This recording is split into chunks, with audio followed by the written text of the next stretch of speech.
It's really, really good. So Spider-Man Across the Spider-Verse is out now in all good cinemas and the rubbish ones as well. I have seen it and I urge you, I implore you, I beg you to go and see this movie. It is absolutely brilliant. If you're a Spider-Man fan, if you're a comic book fan, if you're a film fan, an animation fan, go see it because this is just brilliant. The basic premise and plot of the movie is pretty much given away in all of the trailers that have been released thus far. Spider-Man, kind of B-level villain, the Spot is appearing and he's causing havoc in Brooklyn while Miles Morales was trying to get his life in order while he's missing Gwen Stacy, trying to be a good son, trying to get his life in order and his career plans going forward, while all the while trying to be Spider-Man. But we're not here for the plot. I think what most of us are here for are to see the Spider-Verse, and it comes to life. Every possible iteration of Spider-Man that you know of, every possible iteration of Spider-Man you can think of appears in this movie. Spider-Man, Spider-Woman, Spider-Dinosaur Cat, Robot, they're all in this. It is just fantastic. You have to see it multiple times because I'm sure there are bits that are missed. There are parts where I feel like don't blink because I'm gonna miss something, and I cannot wait to see this again, to see stuff that I didn't pick up the first time round.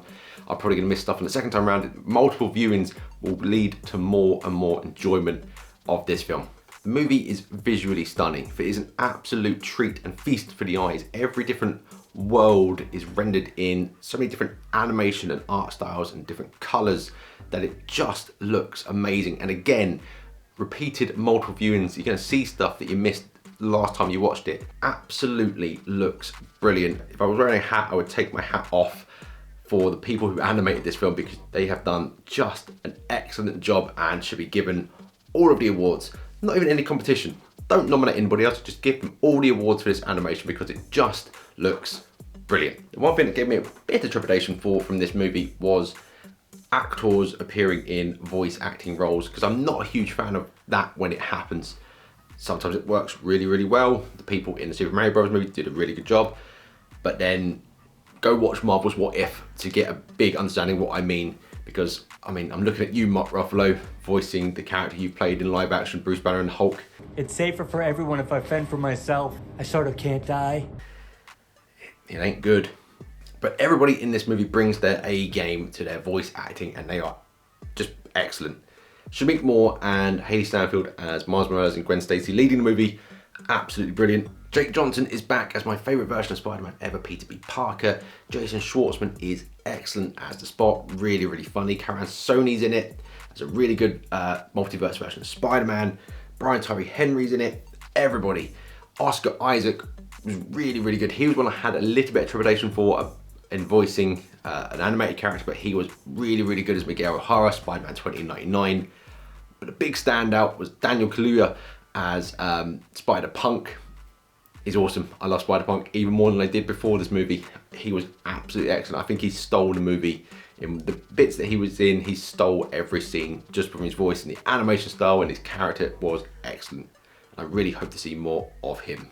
But even with everything that was going on in this movie, all the just constant bombardment for your eyes of the animation and the art and the funny character work and the looking out constantly for Spider-Man cameos that I'm hoping to see, and all the Easter eggs, because again, there's stuff that I've missed and I can't wait to see it again to pick up stuff that I did miss. In spite of all of that, everything that's going on, the constant bombardment, at its heart is a movie about identity and finding your place in the world and being who you want to be. And the way they managed to do that, the way they managed to have this constantly moving treat for the eyes, constantly moving action and rapid fire jokes and quips, to have this heart right in the middle of it just blows my mind. This film is just so well made. Everything about this movie just works so well. And potential spoiler alert, the movie doesn't have a real ending. It finishes with a to be continued for Spider-Man Beyond the Spider-Verse, which is scheduled to release next year. I can't wait to see it. I really can't. For a movie that I think was like 2 hours and 20 minutes long, it did not feel like 2 hours and 20 minutes. I would have happily If the next bit was out now and made it like a 4-hour long movie, I would have happily just sat there for 4 hours and watched all of it. It did not feel like it overstayed its welcome.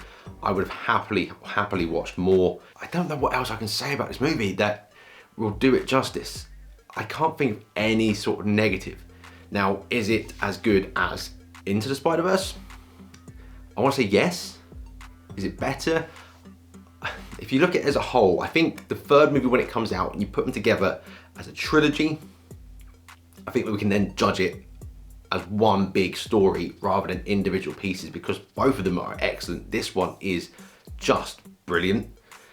It doesn't have the memorable song. I mean, the music in it was great, the score was great, the songs that were in it were awesome, but it didn't have that kind of memorable song like Post Malone's Sunflower from the first movie, which I don't want to criticize this new one about, because it's just a song at the end of the day. I think that's the only sort of negative I can give it, is that there just wasn't a song that's memorable as Sunflower was for the first movie. And as far as criticism go, that's tiny, minute. It's nothing. It is a dot of criticism, because the movie is just brilliant, and I urge you to go and see it. Using my measuring stick to judge how good a film is of would I go and watch it again?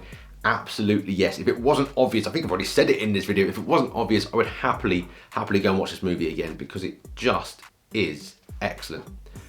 I feel like I need to see it again to see stuff that I didn't see the first time. I probably need to see it a third, fourth, fifth time. I loved it. Every single second of it was brilliant. And as I said, if you haven't seen it yet, go and watch it. I urge you, I beg you to go and see it, because it is just brilliant. It really, really is. You have to see it. As I said, don't nominate anybody else for awards. Give the people who made this film all the awards. Just hand it to them. Don't have your ceremony. You save yourself some money. Just give them awards. As a final score, I don't want to give it a perfect 10 out of 10. So I'm going to give it 9.9 out of 10. 9.9 seems absolutely fair. I think when the final film is out, we've got the whole trilogy together as a whole, then all of it, if they stick the landing, I'm hoping it's going to be as good as the first two, then I think we'll have a 10 out of 10 trilogy. But this one, for now, 9.9 out of 10. Go and see it. It's out now. What are you doing in your lives? Stop whatever you're doing. Go and watch it.